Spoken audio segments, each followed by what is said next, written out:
Hi, welcome to this user adoption podcast. In this episode, we've got Duncan Thurlow from Whitley Bay High School. Now, they've been using Office 365 for almost a year now, and we thought we would have a chat with Duncan about their experiences, the user adoption, the challenges they've faced over that year. So welcome, Duncan. I've also got Darren, my colleague, the operations manager at Cloud Design Box, on the call as well. Just to start off with, Duncan, do you want to just expand on what your role involves in the school? Yeah, thanks for inviting us to sort of give our viewpoint from Whitley Bay. Various aspects really as sort of a link between the IT body and the staff body really, and to try and increase sort of user adoption in various IT aspects, with the main focus in the last 12 months being working with you guys in terms of trying to get sort of the Microsoft cloud aspects, 365 sort of off the ground in terms of more user across the whole staff body, and also with the students really. So it's been great trying to get everybody on board and get increased use as we've gone through the year, and how we can see how we've moved on even in 12 months. And as Microsoft comes to work on the products, how we can take it even further forward in the next 12. So you're in a good position really, where you can see both the teaching and learning aspects, but also the technical challenges as well. I guess what challenges did you face in trying to get people using it, increase user adoption, get it used within the school? Yeah, I think the difficulty again, it's like anything that's new.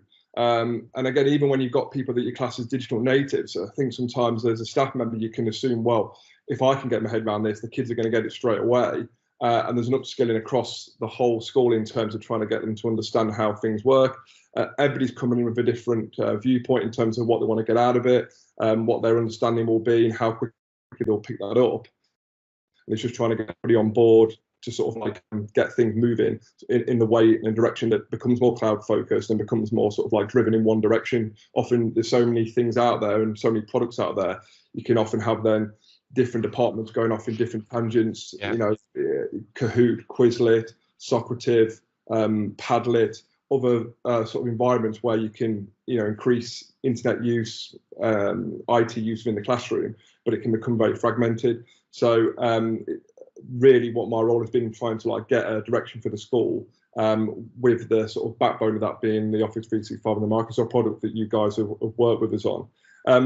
I think the main thing, if the school was taking it out in the first 12 months, as we sort of outlined together when we had the initial sort of adoption chats and setting the system up in SharePoint and 365, is to focus initially on that thing of like, right, what do you want to do as a school in the next 12 months? Well, we've got an aging and an outdated sort of like network system, which is essentially like your files are at school, you work at school, you have to sort of move it around on hard drives, USB sticks, students and staff when you get home, and there's sort of a disconnect. When most home users now in their domestic products are using things like iCloud, they're using maybe OneDrive, Dropbox, Google Drive, for their own personal laptops, but then the work aspects are seen as some sort of like outdated disconnect from that. So I think the main thing to try and get people on board within the first 12 months is to think of it purely as we're trying to drive your documentation into that sort of cloud environment. How can you transition off network drives for students and staff onto the 365 SharePoint infrastructure? So it's really important and crucial that if you work with a company like yourselves and you want to try and get into the cloud, is you get that as your first port of call, that the first thing you're going to try and get people to adopt. And that's sort of the challenge we've had over the last 12 months, is getting staff and students familiar with that's the place you're going to store your documents, and making some hard choices about structure and layout, access of files, even being sort of cold and harsh about using GPOs and with using Piro to like disable USB use, to kind of force people's hands, file quotas on network drives, maybe slowly dwindling down to move people up into an environment then that's in the cloud, to then potentially look at the more advanced features when you move beyond that. I think it's the difficulty with that, with any change, is selling the staff on that. So obviously one thing is that you've got this access at home, that's the sort of big sell. And I think the second big sell is collaboration and like versioning and backups, which, you know, potentially for the staff body, they see as frustration because a USB stick fails, someone overrides a document, or they have like version 2, or I love the SLT ones, or SLT make assembly PowerPoints, and you'll look at the name of the file name and it'll be, let's say, might be something on like Raising Achievement Initiative for Year 11, final. How many times are you going to put decided that's the version assembly? So that's been our push, because again, it's that difficulty of like you're trying to change people's workflows, the way that they used to working with files. That's the challenge, because it is new, it is different, and if they're coming from various backgrounds and skill sets, they've potentially only just got used to, you know, having a USB stick that they, or an external hard drive that they move around, and it's sort of like, it never comes out of their hands. Then to say to them, now you're using this environment that's similar but is different, is a challenge to move people across. And as I said, for the staff body and for students, I think there's always an assumption that the kids will just get it, but they need training up on how it works just as much as the staff do. So I guess in addition to your digital strategy, so you mentioned, you know, having that long-term plan to move to the cloud. What additional methods do you use to try and encourage user adoption? Did you have formal training? Was there anything else that you introduced? Yeah, we did whole staff training at the start of the year. Again, focused on like showing staff, you know, what this new system looks like, launching it with them, because, you know, we had it set as essentially the one-stop homepage when they click Google Chrome on any of the school devices. Your guys' cloud design box, sort of like splash page, the SharePoint homepage, then is what first pops up. So understand the navigation of that and where your various storage areas would be within that space and how you might use it. We did that literally in the 1st September. On the first day, we took like an hour slot. They were very quiet listening to, a bit like you guys are now. So, and you could see some eyes sort of glazing over. And I think that's the challenge, is you've got to go beyond that. You're never going to get full uptake just from that sort of whole staff meeting. So we then offered like an IT clinic, which was, we have a training session. The students leave before the final period on a Tuesday. That's again dedicated to basically our CPD, upskilling and staff, just in general sort of teaching practice. So we put in an extra half hour after that, which was sort of led by myself because this was my role, but also members of the IT team, which was like as a drop-in. So what we got for that was potentially sort of 10 to 15 staff who were interested in wanting to take it further, that can obviously spread that message out to other departments. We then did a follow-up session around January time, which was focused on, we saw some uptake in terms of users in terms of their own personal OneDrives, and some departments that had these key members in then using their SharePoint sites for storage for their basic staff resources rather than the internal staff drive, because they'd already sort of cottoned onto the fact that it meant that they could sort of work easier from home. But then we thought, right, why haven't we hooked those other departments in? Potentially, how savvy they are about using the system, how keen they are sticking with what they already know. So we changed the focus to being the collaboration and sharing of files. So we did a session which was, rather than the whole sort of school setting where I was clicking the mouse at the front, we set some mock files in each of the SharePoint areas, an Excel one, a PowerPoint one, and Word one, just so they could have a little play to see how it would work for collaboration, with the focus being on like Excel really for sort of like inputting student data that you can then sort of like, you don't get the file is locked for editing type issue. Plus also obviously like potentially like lesson planning for PowerPoint, you could have them then on that SharePoint site and you could work on it and build it up together as a department of, say, sort of a small department of, say, art, for example, with only sort of 4 staff who are, but not as IT savvy as potentially a department might be like science one, who've got the more heads in, that you sell them on that, hey, you do this stuff already, why not do it on here? That's sort of been our sort of key things this 12 months, and it has sort of increased adoption across the board, as well as some departments that have been more coursework focused that came in that first sort of batch of clinics that were really keen on using the team aspects for coursework as well, and the classes aspect that you guys built, that they've sort of really got on board with that. And again, it's sort of interesting how different departments have taken a different route with it. So what we've noticed is the like sort of the design technology department, and which was the other one that's sort of PE, that's still got a high level of course in their GCSE courses and some of their A-level courses, have gone in for the sort of like, here's a folder repository that you have as a student that's within that class that you can store your files in, and let me look at it as you work on it, so you haven't got to be sending it to me. Then it's interesting that psychology went the other way within teams where they haven't utilised that file structure as much. They have gone in for the assignment setup, because theirs was like essays that they would set for the students to do. So it was easier for them to do it within the assignment and not worry too much about like taking it off afterwards and having to send it to an exam board like you might have to do with a full piece of coursework. And therefore you want it in the folder structures that you guys made. They're likely, I'm going to set an assignment, I'm going to give some feedback. I'm not too worried that I need to pull it off afterwards to have it as a record or to send it off to an external body. But they set the tab for late submission, and therefore they can go back and forth with the student on improving that essay skills. So there's been those pockets of like sort of advanced user use, and there's been sort of a general uptake of that basic user use at sort of like file storage level. So you mentioned that sort of different departments do use it a slightly different way. As SLT, does the school sort of have a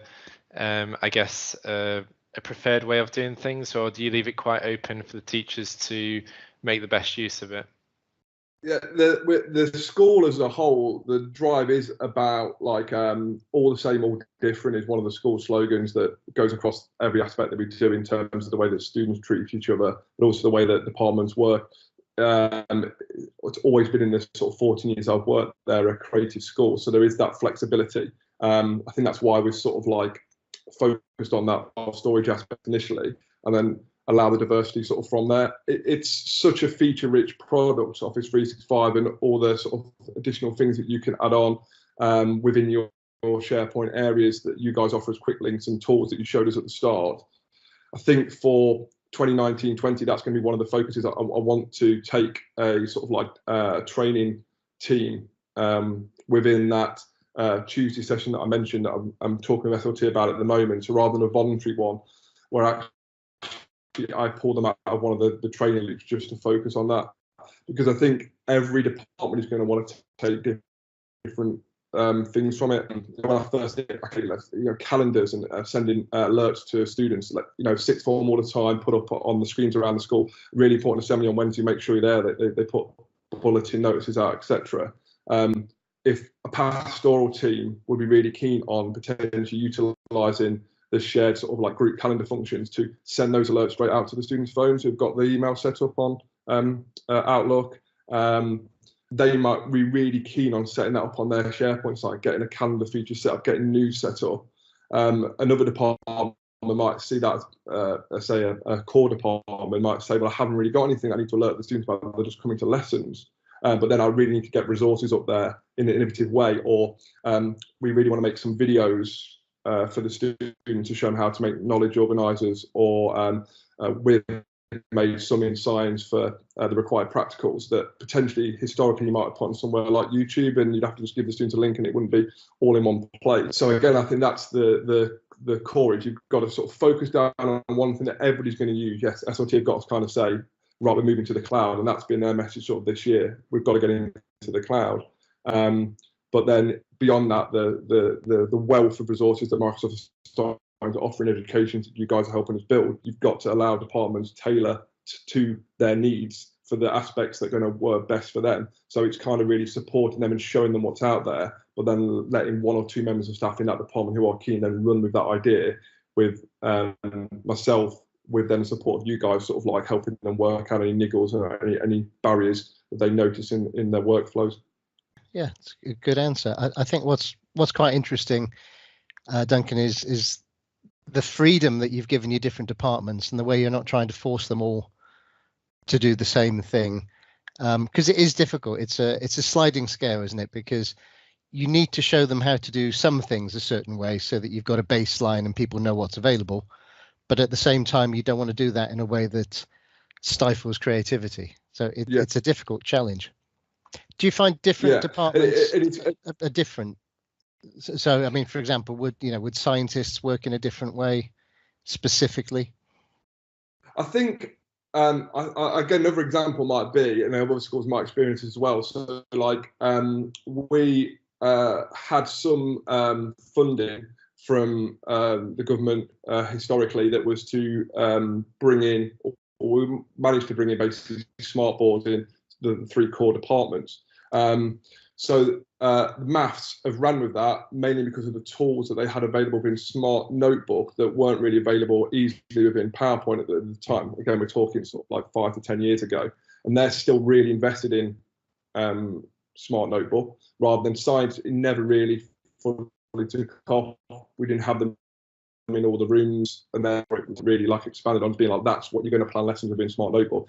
English used it a little bit, but mainly just used it for staying in PowerPoint, but then annotating onto slides. So an example would be that English department have gone straight up into the 365, so have science, because all of their files that they work with are within the Microsoft products. So you encourage them to put the files up into SharePoint, they collaborate on them together, all the files will open in an editable form, they can work on them. It doesn't really change their flow with installed and are running the newest version, basically the network version of Office 365, like the click to run across the network. Hopefully from next year, we're trialing at the moment, rather than running the traditional Office 2016 version that actually stifles some of the share functions, particularly in SharePoint. You can't easily access the documents within the programs directly. You've got to kind of go through the cloud interface. So again, it's trying to reduce those barriers.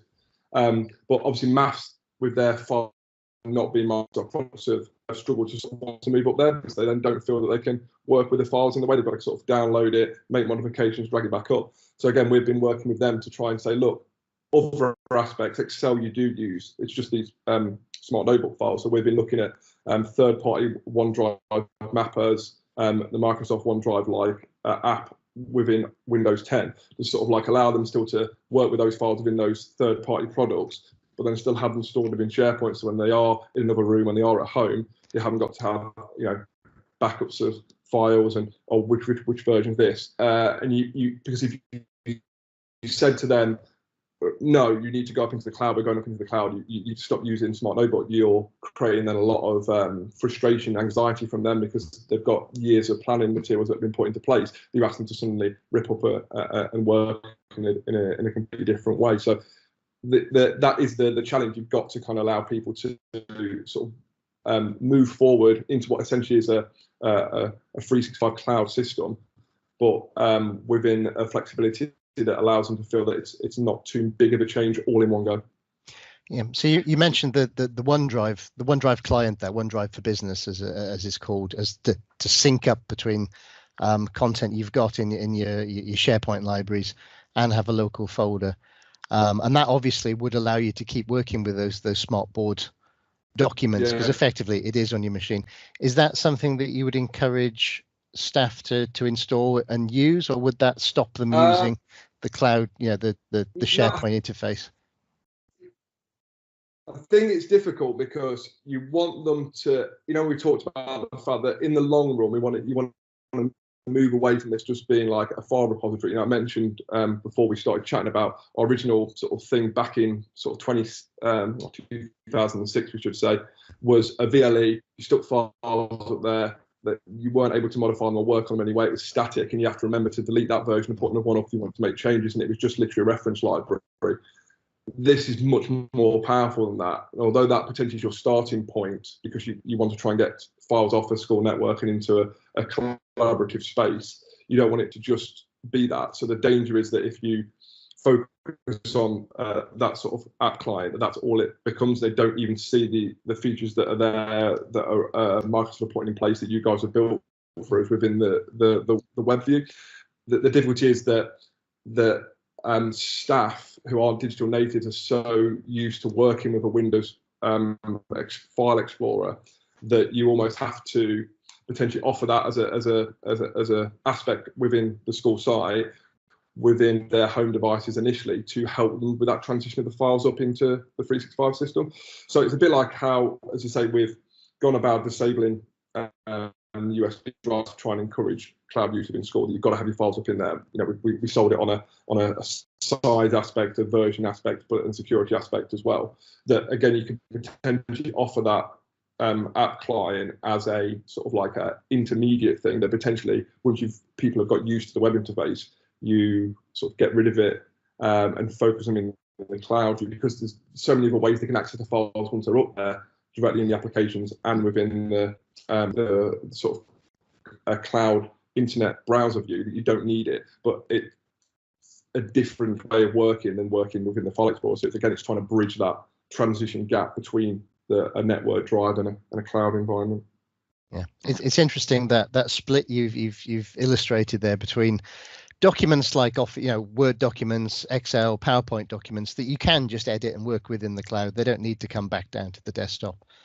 But perhaps those smartboard documents for a little while, for the next 5 years, maybe if this is a long-term plan, they might need to be available, even though they live in the cloud and that's where the master is. Perhaps you have that sync copy.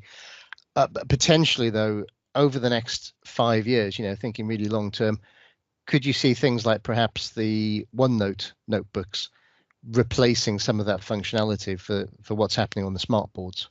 Yeah, and obviously Microsoft, through the additional features and the Microsoft Whiteboard stuff that just started to sort of roll out, we've looked at as well. And again, it's trying to then show departments that there's versions out there now that are better. We're running old version of that smart notebook. We haven't continued to paying for a subscription licensing for it. The newer versions, newer features aren't there. So again, as Microsoft offer that additional functionality, you can transition people away. And again, as I said at the start, if you can have a focus in your school that is driven down one path, that we are focusing on the Microsoft products and the Microsoft Classroom products, that yes, you can then get more adoption. I think the difficulty in most schools is that you will get too many voices potentially internally and externally trying to sell you various different products, and you've kind of got to have a strength of will to sort of commit long term down one path. It has become easier in the last sort of 3 years because the big players, Google, Microsoft, and Apple, have started to focus on really trying to push education as an area to get into for their products and their services. Where potentially before it was more sort of third-party little things here and there, and the big players didn't have a feature-rich products. So yeah, I think if you're in school now considering making this move, you just need to make a decision. We're going to commit here, and yes, there's going to be roadblocks or barriers to getting where you want to get to, that staff are going to bring to you, that you're going to notice when you start working with a company like yourselves or working with the products. But you just got to kind of grit your teeth and work around it, because as you said, 3-5 years down the line, where might you be? You mentioned there about the one notebook, the stuff within Teams, the class notebook. We're thinking about computer replacement on site.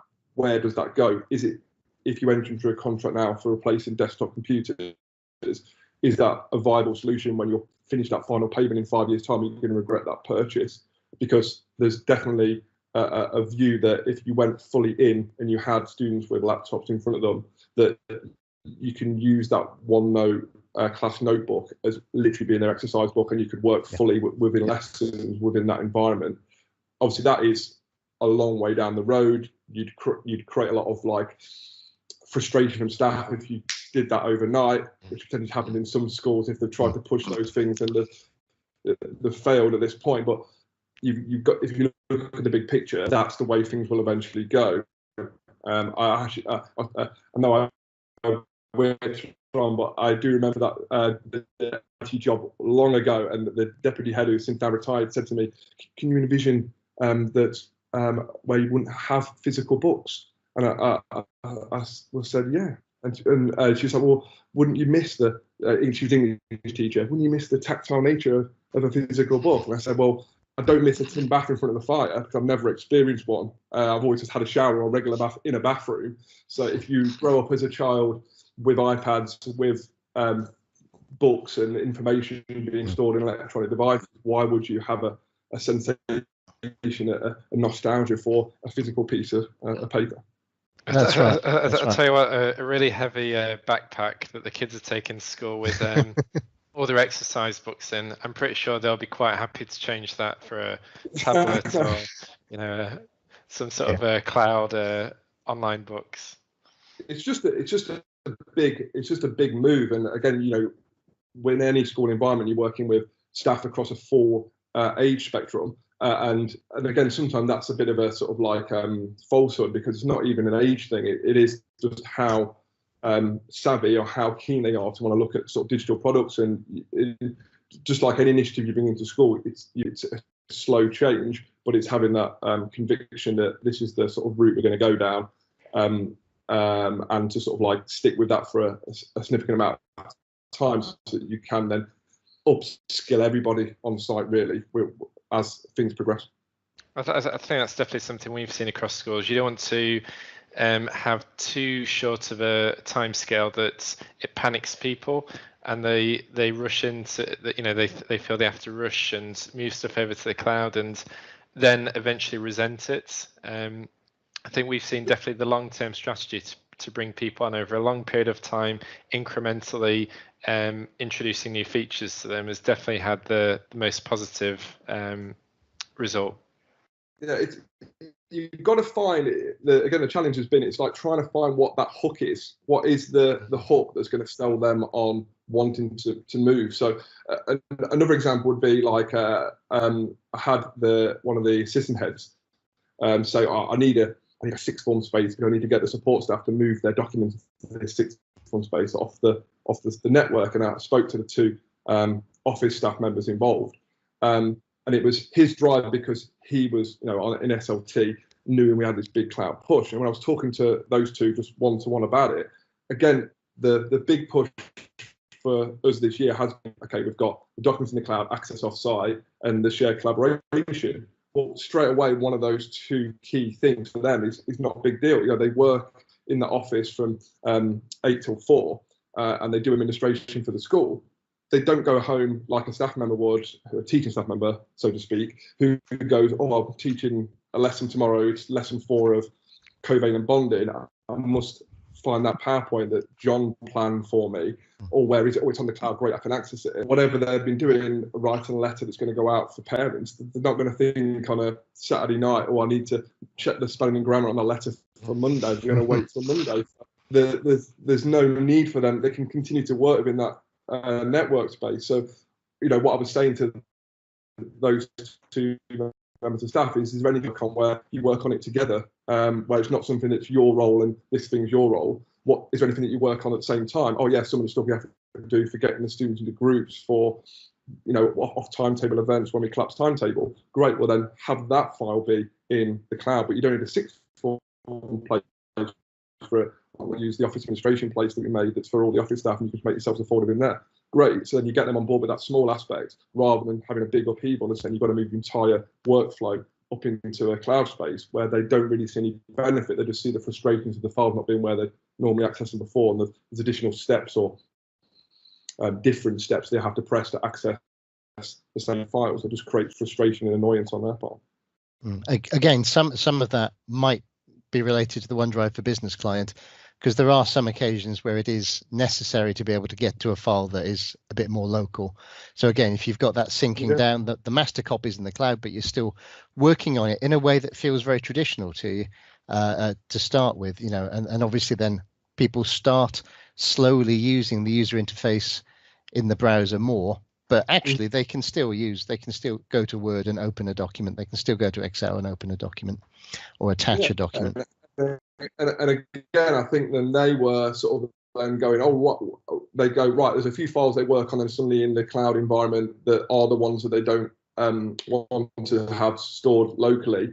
They work on those together, and then to say I was talking to them about the aspects of, okay, you could put some calendar events on there, you could put some news events up there for the students, rather than having to like put it on the paper bulletin or put on a reminder on the screen. Oh wow, we might use those then moving forward to sort of 2019-20. So again, you hook them on that small aspect of file storage, file collaboration, and then the other things kind of like fall into place if you introduce them to those features and what's out there. Then they hook onto the ones that work best for them, that actually improve their sort of like sort of workflows again, or Microsoft Forms has been another one that we've kind of like gone in on in the last sort of 12 months, because previously we've been doing those on paper, and now suddenly you've cut out all that administration of tallying up the 1, 2, 3 choices for some sort of work experience event or a health day.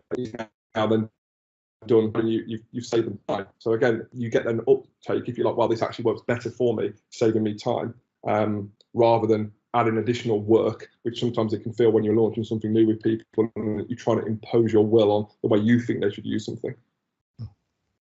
Okay, great. So I guess just to wrap things up, what tips would you give other schools or organizations out there who are experiencing issues with user adoption? I think be consistent and think about the long term. And then I think once you've decided, well, this is the way we want to go. We want to go in with yourselves. We want to go in with Microsoft. That's where we're going to go. And you're going to write your development plans and say that's where we're heading. You're giving that to governors.